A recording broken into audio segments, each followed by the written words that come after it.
রসায়ন সপ্তম অধ্যায় রাসায়নিক বিক্রিয়া এসএসসি 26-এর জন্য এই অধ্যায়টি খুবই গুরুত্বপূর্ণ। রসায়নের যে বিক্রিয়াগুলো আছে এই বিক্রিয়া নিয়ে আজকে আমরা আলোচনা করব। তো প্রথমে আগে আমরা দেখি হচ্ছে যে রাসায়নিক পরিবর্তনের পদার্থের পরিবর্তনের মধ্যে আছে দুই প্রকার। একটা আছে হচ্ছে ভৌত পরিবর্তন। তো ধরো টপিক ভৌত পরিবর্তনটা কি? এই যে ভৌত পরিবর্তন, সাপোজ ধরো H2O, এটার নাম কি বলতো? এটা হচ্ছে পানি। তাহলে পানি আসলে দেখতে কেমন? পানি হচ্ছে তরল পদার্থ। এই পানিকে যদি আমরা ফ্রিজের মধ্যে রাখি তাহলে সেটা কি হবে বলতো? বরফ হবে। এই বরফ হবে এবং তরলকে যদি আমরা তাপ প্রদান করি তাহলে এটা কি হবে? বাষ্প হবে। তাহলে এই যে হইল বাষ্প। তো দেখো, পানি যখন তরল অবস্থায় আছে তখন এর সংকেত H2O, যখন এটা বাষ্প হয়েছে তখন মানে এটা যখন বরফ হয়েছে তখনও H2O, যখন এটা বাষ্প হয়েছে তখনও H2O। তাহলে যখন আমরা তরল দেখি, তরল, তারপর বরফ এবং বাষ্প তিনটা দেখতে বাইরের দিক থেকে এটার পরিবর্তন বোঝাচ্ছে, কিন্তু অভ্যন্তরীণভাবে পরিবর্তনটা কি হয়েছে? না। অভ্যন্তরীণভাবে H2O মানে অভ্যন্তরীণভাবে একই আছে কিন্তু বাহ্যিকভাবে দেখতে পরিবর্তন মনে হয়েছে। এইরকম পরিবর্তনের নাম কি? ভৌত পরিবর্তন। তাহলে আশা করি ভৌত পরিবর্তনটা কি এটা আমরা বুঝতে পারছি। এরপরে দেখো রাসায়নিক পরিবর্তন। তাহলে রাসায়নিক বিক্রিয়ার যে অধ্যায় এটা, সো এখানে আমরা দেখব এখন রাসায়নিক পরিবর্তন সম্পর্কে। রাসায়নিক পরিবর্তনটা আসলে কি? তো ধরো সাপোজ কোনো একটা পদার্থকে নিয়েছি, এই পদার্থকে কখনো কখনো দেখা যায় যে কোনো পদার্থের বাহ্যিক তাপমাত্রা বা চাপে পরিবর্তন করলে কিংবা অন্য পদার্থের সংস্পর্শে যখন আমরা আনবো তা পরিবর্তিত হয়ে সম্পূর্ণ ভিন্ন ধর্মী পদার্থে রূপান্তরিত হবে, তখনই তাকে আমরা বলবো রাসায়নিক ধর্ম। তাহলে চলো একটা এক্সাম্পল দেখি আমরা। ধরো একটা এক্সাম্পল, এই এক্সাম্পলটা হচ্ছে তোমাদের বইয়ে দেওয়া আছে ক্যালসিয়াম কার্বনেট CaCO3। এটা হচ্ছে ক্যালসিয়াম কার্বনেট। এস মানে কি? এস মানে হচ্ছে সলিড বা কঠিন পদার্থ। এর সাথে দেওয়া আছে তোমার HCl হচ্ছে হাইড্রোক্লোরিক অ্যাসিড, যেটা হচ্ছে আমাদের অ্যাকুয়াস মানে হচ্ছে জলীয় বাষ্প। তো এটাকে যখন আমরা বিক্রিয়া ঘটালে দেখো আমাদের হচ্ছে CaCl2 plus carbon dioxide CO2। তাহলে এটা ছিল আমাদের জলীয় বাষ্প, এটা হচ্ছে আমাদের গ্যাসীয় পদার্থ এবং এখানে তৈরি হবে H2O পানি। পানিটা হচ্ছে লিকুইড বা তরল। ঠিক আছে বিষয়টা? তাহলে এই যে আমাদের দেখো এখানে আমরা দিছিলাম ক্যালসিয়াম কার্বনেট, এখানে দিছিলাম HCl হাইড্রোক্লোরিক অ্যাসিড, বাট এই পাশে তৈরি হলো ক্যালসিয়াম ক্লোরাইড, এখানে কার্বন ডাইঅক্সাইড গ্যাস এবং এখানে তৈরি হলো পানি। তো আমরা যা দিছিলাম বিক্রিয়ক পাইলাম হচ্ছে অন্য কিছু। তো এটা আমাদের অভ্যন্তরীণভাবেই অন্য একটা পদার্থে রূপান্তরিত হয়েছে, এর জন্য এটার নাম হচ্ছে আমাদের রাসায়নিক পরিবর্তন। তাহলে ভৌত পরিবর্তন এবং রাসায়নিক পরিবর্তন বিষয়টা আমরা বুঝতে পেরেছি। বিক্রিয়াটা কীভাবে হয়েছে সেটা আমরা একটু পরে দেখাচ্ছি। এখন দেখো রাসায়নিক বিক্রিয়ার শ্রেণীবিভাগের মধ্যে আমাদের দেখো রাসায়নিক বিক্রিয়ার শ্রেণীবিভাগ। তো এটাকে আমাদের দুই ভাগে ভাগ করা যায়। একটা হচ্ছে একমুখী বিক্রিয়া, তাহলে একমুখী, আর একটা হচ্ছে উভয়মুখী বিক্রিয়া। ঠিক আছে? একমুখী বিক্রিয়াটি কি? দেখো, যে রাসায়নিক বিক্রিয়ায় বিক্রিয়ক পদার্থগুলো উৎপাদে পরিণত হয় কিন্তু উৎপাদ পদার্থগুলো পুনরায় বিক্রিয়কে পরিণত হয় না, তাকে একমুখী বিক্রিয়া বলা হয়। ফর এক্সাম্পল দেখো, তাহলে বিক্রিয়ক কি? যেটা দিয়ে আমরা যেটা দিচ্ছি সেটা হচ্ছে বিক্রিয়ক, আর যেটা আমাদের তৈরি হচ্ছে সেটা হচ্ছে উৎপাদক। তো দেখো একমুখী বিক্রিয়া একটা আমরা এখানে তৈরি করি এক্সাম্পল নিয়ে একটা। এই যে এক্সাম্পল দেওয়া আছে ক্যালসিয়াম কার্বনেট, এটাকে দিলে হয়ে গেল ক্যালসিয়াম অক্সাইড। তাহলে এটা ছিল কঠিন পদার্থ। ক্যালসিয়াম অক্সাইড মানে হচ্ছে চুন হচ্ছে আমাদের কঠিন পদার্থ, যেটাকে H দ্বারা প্রকাশ করা হয় এবং এখানে তৈরি হলো CO2, কার্বন ডাইঅক্সাইড হচ্ছে গ্যাস। এখন এই যে দেখো ক্যালসিয়াম কার্বনেট ছিল, ক্যালসিয়াম অক্সাইড হয়েছে, কার্বন ডাইঅক্সাইড হয়েছে। এই যে কার্বন ডাইঅক্সাইড এটা যদি আমরা খোলা পাত্রে ঘটাই, খোলা পাত্রে, তাহলে খোলা পাত্রে ঘটাইলে আমাদের এই গ্যাসীয় পদার্থ কী হবে? উড়ে যাবে। গ্যাসীয় পদার্থ যদি উড়ে যায়, তো দেখো এখানে কার্বন ডাইঅক্সাইড যেটা আছে সেই পদার্থটা যদি আমাদের উড়ে যায়, এটা যদি উড়ে যায়, তাহলে এখানে অবশিষ্ট কী থাকে? Calcium oxide. ক্যালসিয়াম অক্সাইড থাকে, আমরা তখন এই যে ক্যালসিয়াম কার্বনেট তৈরি করতে পারি না। ঠিক আছে, দেখো ক্যালসিয়াম আছে এখানে একটা, এখানে ক্যালসিয়াম একটা, আর এখানে অক্সিজেন দেখো CO3, তার মধ্যে থেকে CO2 উড়ে গিয়েছে, তাহলে একটা অক্সিজেন থাকে, তো এখানে একটা দিলে আমাদের পূর্বের অবস্থায় ফিরে আসতেছে না। এই জন্য এটা হচ্ছে আমাদের কি? একমুখী বিক্রিয়া। মানে একমুখী বিক্রিয়া আমরা যা দেবো সেটা আবার পূর্বের অবস্থায় ফিরে আনা যাবে না, তাকে বলা হয় একমুখী বিক্রিয়া। এখন দেখো এটা ধরো এক্সাম্পল 1-এর ক্ষেত্রে এটা 1 দিলাম, এটাকে 2 দিলাম, কারণ এখানে আমার জায়গা নেই, আমি নিচে এটা দেখাবো। এরপরে দেখো আমাদের উভয়মুখী বিক্রিয়া, মানে যে রাসায়নিক বিক্রিয়া বিক্রয়ক পদার্থ বিক্রিয়া করে উৎপাদে পরিণত করা যায় এবং উৎপাদ পদার্থকে পুনরায় আবার আমাদের বিক্রয়কে ফিরে আনা যায়, তাকে বলা হয় আমাদের কি? উভয়মুখী বিক্রিয়া। তাহলে উভয়মুখী বিক্রিয়া 2 নাম্বার এক্সাম্পল। তাহলে এক্সাম্পল নাম্বার 2, এটা হচ্ছে আমাদের উভয়মুখী বিক্রিয়ার ক্ষেত্রে। সাপোজ ধরো H2 দিলাম আর এখানে I2 দিলাম, আয়োডিন, দুটাকে যখন আমরা বিক্রিয়া করলাম তখন আমাদের কি হলো দেখো, এখানে হচ্ছে HI, এবং এখানে যেহেতু 2 আছে তাই আমি সামনে 2 দিয়ে দিলাম, এবং এই যে তীর চিহ্নটা দিলাম হচ্ছে আমি 2 দিকে। কেন দিলাম? কারণ এটা বিক্রিয়ক থেকে উৎপাদ হচ্ছে, উৎপাদ থেকে আবার বিক্রিয়কে ফিরানো যাচ্ছে। কেন? এই যে দেখো এখানে হাইড্রোজেন আছে কয়টা? 2টা। এখানে আয়োডিন আছে কয়টা? 2টা। আর এই পাশে হাইড্রোজেনে দেখো সামনে থাকলে গুণ হয় 2টা, এখানে আয়ও আছে 2টা। সো আমাদের চাইলে আমরা ফিরিয়ে আনতে পারি। এই বিক্রিয়াকে বলা হচ্ছে আমাদের উভয়মুখী বিক্রিয়া। তাহলে দেখো এখান থেকে আমরা একমুখী বিক্রিয়া বুঝলাম, এখান থেকে আমরা উভয়মুখী বিক্রিয়াটাও বুঝতে পারলাম।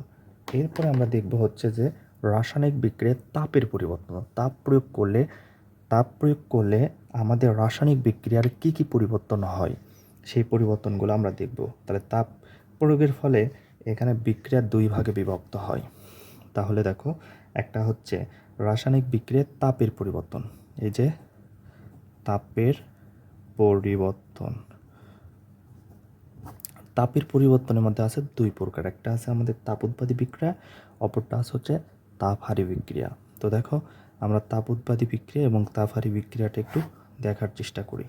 তো প্রথমে এখানে লিখলাম আমি তাপ উৎপাদী, এই যে তাপ উৎপাদী বিক্রিয়া, আর এখানে হচ্ছে আমাদের তাপহারী।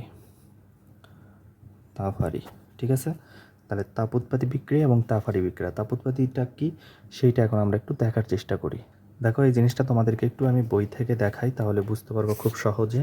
এই যে তোমাদের বই আছে, এখানে বলা আছে তাপ উৎপাদী বিক্রিয়া, যে রাসায়নিক বিক্রিয়া তাপ উৎপন্ন হয় তাকে তাপ উৎপাদী বিক্রিয়া বলা হয়, এটা একটু মনে রাখবা। তাহলে যে বিক্রিয়া করলে যেখানে তাপের উৎপন্ন হবে এটাকে বলা হবে তাপ উৎপাদী বিক্রিয়া। যেমন এখানে দেওয়া আছে নাইট্রোজেন, এখানে দেওয়া আছে হাইড্রোজেন, এখানে Fe আয়রনকে প্রভাবক হিসেবে ব্যবহার করা হয়েছে এবং 200 থেকে 250 অ্যাটম বা 450 থেকে 550 ডিগ্রি সেলসিয়াস তাপ প্রয়োগ করলে আমাদের এই যে নাইট্রোজেন এবং হাইড্রোজেন থেকে উৎপন্ন হবে অ্যামোনিয়া এবং তাপ উৎপন্ন হবে। এই জন্য এটাকে বলা হচ্ছে তাপ উৎপাদী বিক্রিয়া। তাপ উৎপাদী বিক্রিয়া হইলে আমাদের এই যে মানটা হইলো সেখানে বলা হবে মাইনাস, ΔH এর মান হবে মাইনাস। তাহলে দেখো বিক্রিয়ার তাপকে ΔH দ্বারা প্রকাশ করা হয়। ΔH যখনই ΔH এর মান যখন তুমি মাইনাস পাবা তখন ওই বিক্রিয়াকে বুঝতে হবে যে তাপ উৎপন্ন করেছে।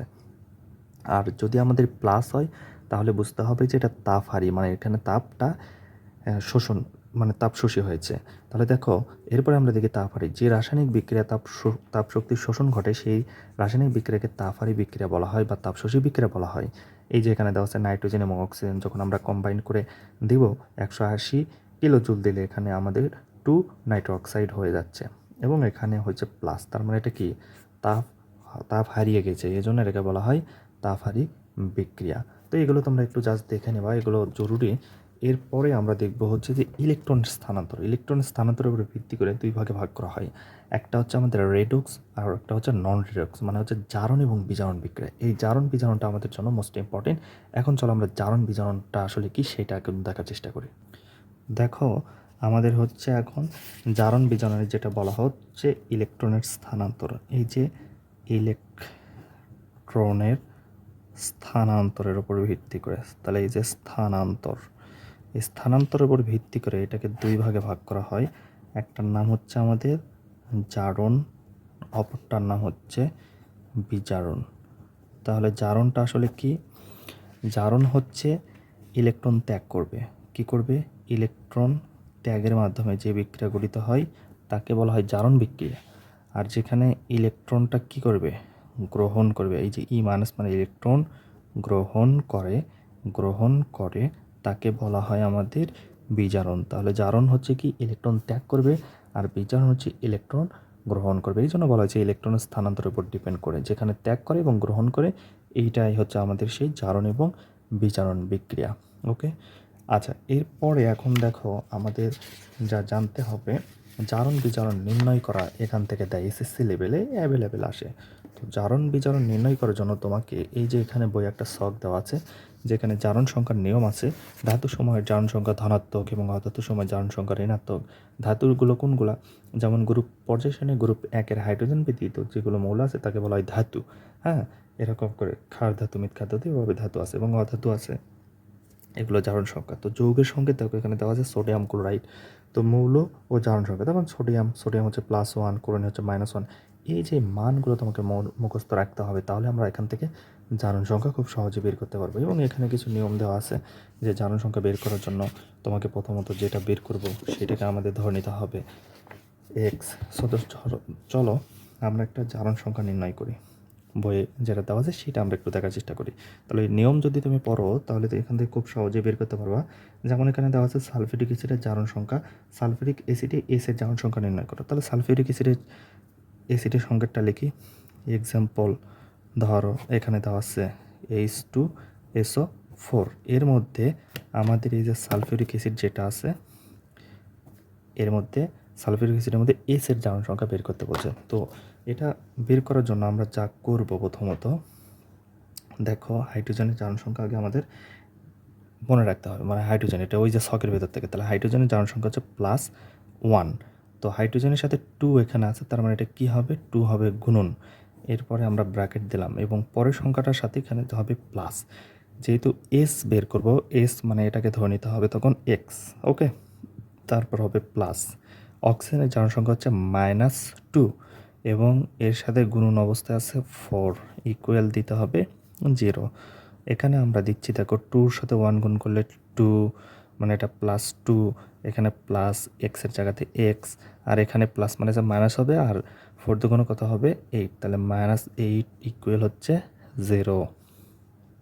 এরপরে দেখো বা এখানে আমাদের এক্সের জায়গাতে এক্স রাখলাম, আর 8 থেকে 2 বাদ দিলে হচ্ছে কত? -6 ইকুয়াল হচ্ছে 0। অতএব এক্স ইকুয়াল -6 ছিল, পার করে দিলে হচ্ছে +6। অতএব সুতরাং এখানে লেখা যাচ্ছে, সুতরাং সালফার এর জারণ সংখ্যা হচ্ছে +6। অ্যান্সার এটাই। ঠিক আছে বিষয়টা? তাহলে এরকম করে আমাদের আরও অনেকগুলো মৌল আছে, এগুলোর জারণ সংখ্যা আমাদের দেওয়া থাকবে। এভাবে আমরা জারণ সংখ্যাটা বের করার চেষ্টা করব। এখন দেখি আমরা বেশ কিছু বিক্রিয়া আছে যে বিক্রিয়াগুলো জারণ বিজারণ ঘটে। এই রকম বিক্রিয়াগুলোর মধ্যে 1 নাম্বার আছে সংযোজন বিক্রিয়া। তাহলে সংযোজন বিক্রিয়া, দেখো সংযোজন বিক্রিয়া, এরপর আছে আমাদের হচ্ছে বিয়োজন বিক্রিয়া, প্রতিস্থাপন বিক্রিয়া এবং দহন বিক্রিয়া। তো এই 4টা বিক্রিয়া আমাদের মোস্ট ইম্পর্টেন্ট, ভালোভাবে জানতে হবে। তো সংযোজন বিক্রিয়াটা প্রথমে আমরা দেখার চেষ্টা করি। সংযোজন বিক্রিয়াটা আসলে কি? এগুলো কিন্তু আমাদের সিকিউএ এমসিকিউ খুবই গুরুত্বপূর্ণ আকারে আসে। সংযোজন বিক্রিয়া বলছে যে জারণ বিজারণ বিক্রিয়ায় 2 বা ততোধিক রাসায়নিক পদার্থ পরস্পরের সাথে যুক্ত একটি মাত্র উৎপাদ উৎপন্ন করে তাকে সংযোজন বিক্রিয়া বলা হয়। ফর এক্সাম্পল ধরো আমি একটা এক্সাম্পল তোমাকে এখানে দেখাই, তাহলেই বুঝতে পারবা। আর বই থেকে তোমরা ওগুলার যেগুলো বাংলা কথা আছে সেগুলো একটু দেখে নেবা। তাহলে দেখো এক্সাম্পল, এই এক্সাম্পল নাম্বার 1-এর মধ্যে বলা হয়েছে যেমন N2 প্লাস হচ্ছে এখানে H2। তাহলে নাইট্রোজেন এবং হাইড্রোজেন যখন দিলাম তখন আমার তৈরি হলো NH3 অ্যামোনিয়া গ্যাস। তো দেখো এখন আমরা বিক্রিয়াটা সমাধা করি। এখানে নাইট্রোজেন আছে 2টা, এখানে আছে নাইট্রোজেন 1টা। তো এর সামনে যখন আমরা 2 দিলাম তখন নাইট্রোজেন 2টা মিলে গিয়েছে, কিন্তু হাইড্রোজেন কী হলো, এখানে আছে 3টা। কেন 3টা? কারণ অ্যামোনিয়ার সংকেত মেলানোর জন্য এখানে NH3 বসাতে হয়েছে, ঠিক আছে। তো এখানে 3 দিলাম এবং সামনে 2 আছে, 3 দুগুণ 6টা, এ পাশে হাইড্রোজেন আছে 2টা, তাহলে হাইড্রোজেনের সামনে এখানে বসাতে হবে 3 বসালে দেখো 3 দুগুণ 6টা হাইড্রোজেন, এখানে 3 দুগুণ 6টা হাইড্রোজেন, আর নাইট্রোজেন 2টা, এখানে নাইট্রোজেন 2টা। তো এখন এটা সংযোজন বিক্রিয়া কীরকম হইলো, এখানে দেখো নাইট্রোজেন ছিল, এখানে আমাদের হাইড্রোজেন ছিল। তো নাইট্রোজেন এবং হাইড্রোজেনকে যখন আমি যুক্ত করে দিলাম, যুক্ত করে দিয়ে যখন আমি এখানে একটা জিনিস তৈরি করলাম, এইটা হচ্ছে আমাদের সংযোজন। মানে 2 বা ততোধিক যে পদার্থগুলো আছে, মৌলগুলো আছে, এইটা যখন আমাদের কি হবে, যুক্ত হয়ে একটা তৈরি করবে, এই জিনিসের নামই হবে কি, সংযোজন বিক্রিয়া। আশা করি এটা বুঝতে পেরেছো। এরকম করে আরও অনেকগুলো এক্সাম্পল আমাদের দেওয়া আছে। যেমন ধরো এখানে দেওয়া আছে FeCl2 প্লাস হচ্ছে Cl2 ক্লোরিন, সো হয়ে যাচ্ছে FeCl3। ওকে, যেমন ধরো Fe, এই যে Fe বসালাম, আর এখানে Cl2, এখানে Cl2, তাহলে ক্লোরিন এখানে হইল আমাদের কয়টা, 2 হচ্ছে এখানে 4টা। হ্যাঁ, সো এটাকে যদি আমরা সমতায় নিই তাহলে এর সামনে যদি আমরা বসাই 2টা, তাহলে Fe এর সামনে বসাতে হবে 2টা। তো দেখো ক্লোরিন কটা হচ্ছে, Fe হয়ে গেল এখানে 2টা, এবং ক্লোরিন হলো 2 দুগুণ 4, আর এখানে হচ্ছে আমাদের 2 6টা, আর এই যে 3 দুগুণ 6টা, এইটা হচ্ছে আমাদের, এই তো মিলে গিয়েছে। তো দেখো এখানে আমরা যে জিনিসটা দেখালাম, এখানে একটা পদার্থ, এখানে একটা, 2টা কম্বাইন মিলে তৈরি হলো একটা, এইটার নামই হচ্ছে আমাদের সংযোজন বিক্রিয়া। এরপরে আমরা 2 নাম্বার দেখি বিয়োজন বিক্রিয়া। এই যে বিয়োজন বিক্রিয়া, তো বিয়োজন বিক্রিয়ার বিষয়টা কি দেখো, বলা হয়েছে যে যে বিক্রিয়ায় একটি যৌগ ভেঙে, মানে এরকম একটি ভেঙে এক বা একাধিক, মানে যৌগ ভেঙে একাধিক যৌগ বা মৌলে পরিণত হয়, তাকে বলা হয় বিয়োজন বিক্রিয়া। ফর এক্সাম্পল ধরো, এবার আমরা এক্সাম্পল একটু দেখার চেষ্টা করি। এক্সাম্পল যেমন এখানে বলছে PCl5, এটাকে যখন আমরা ভেঙে দিলাম তখন হয়ে গেল PCl3 প্লাস হচ্ছে Cl2। তো এটা হচ্ছে আমাদের ফসফরাস পেন্টাক্লোরাইড। তাহলে PCl5 হচ্ছে ফসফরাস পেন্টাক্লোরাইড, মানে 5, মানে হচ্ছে পেন্ট মানে 5, সো ক্লোরিন আছে এখানে 5টা, তাই হলো এটা পিতে ফসফরাস, সো ফসফরাস পেন্টাক্লোরাইড। এটাকে ভেঙে গিয়ে আমাদের হলো ফসফরাস ট্রাইক্লোরাইড, মানে 3, এবং এখানে হলো ক্লোরিন।